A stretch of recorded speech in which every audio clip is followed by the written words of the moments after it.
Tom, could I ask you, why did you decide to work through some of the guidance in the Employability Leisure Guides?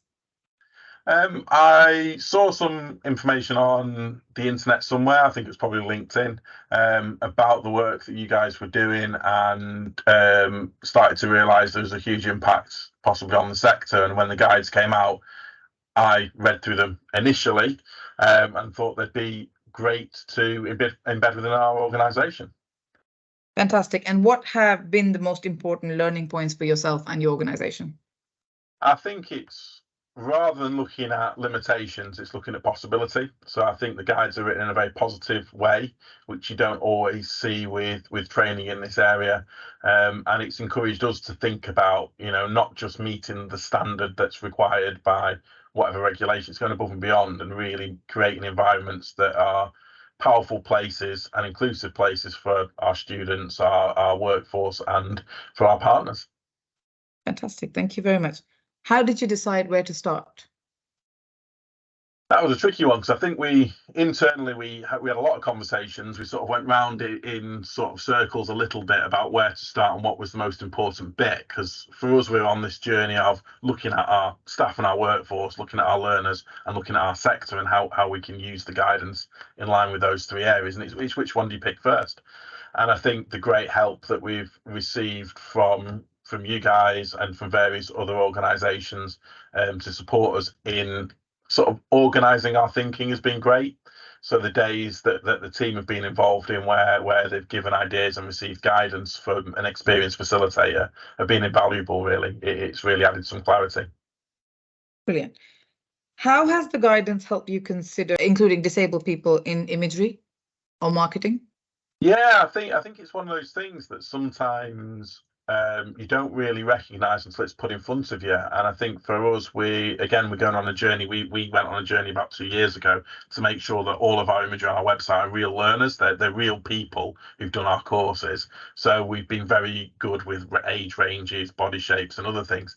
Areas that we probably haven't been as strong on is representing disability, and at the moment we are working through that with several of our students and other people that we can use on the website to really broaden the range of imagery that we use and make sure that when someone comes to the website, they see people like them that they can resonate with and engage with. Has the guidance helped you review access of learning facilities? Yeah, the guidance has been really helpful, because I think there's a lot of things that come straight to mind in certain areas, but the guidance has helped really delve down into what's important when it comes to accessibility for our students, and they understanding what's really needed for an individual. It's prompted us to do more in-depth sort of consultations with the venues that we use for students to make sure that they're accessible as possible, really, for a wide range of people. Brilliant. Have you changed what data you collect to measure number of disabled learners, and how do you feel, if you have, how do you feel this data would help you in any way? Yeah, I think it's probably not changed the data we collect, because we've always collected the data, as an organisation offering Ofqual regulated qualifications, we have to collect data like that, and data around reasonable adjustments. I think what's changed massively is how we use that data.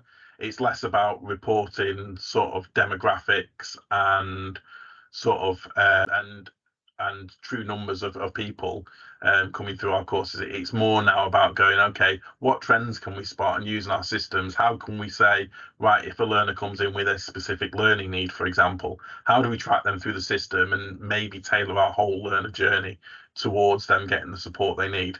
So I think for us, it's more about the use of data that's really changed, and how we think about the data rather than what we collect.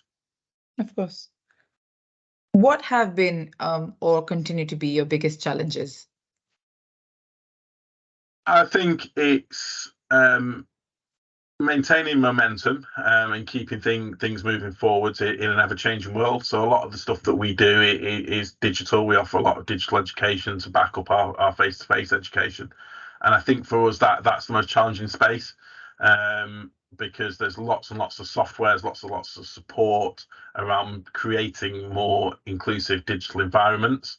But there's not really a perfect solution for education at the moment. So the solutions that we offer are sort of a mix mash of different bits of software. But that's a challenge that we're sort of looking forward to trying to develop and conquer through, we're developing our own learner management system and how we can use that to actually create something that is truly accessible for as many people as possible. What would perfect look like for you in your organization? Oh, that's a good question. So I think a perfect outcome in this area for us is that we have a workforce that is truly representative of the communities that they serve, that we have learners that are coming through that feel confident that no matter, whether they have disability, whether they have a learning difficulty, whether they have social problems, that they can engage with us as an organisation and we can understand them, and then we can support them to get to their goal, which for us and for them is normally getting them into employment.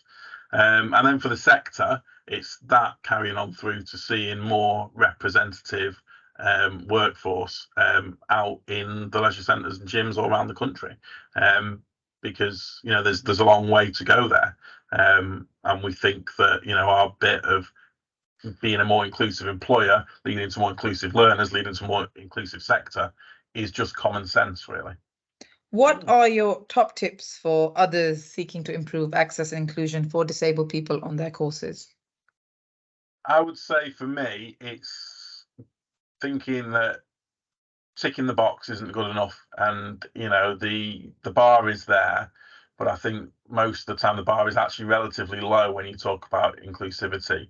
And what we need to be doing as employers, as training providers, as a sector, is looking at how we can push that bar up in our own little space.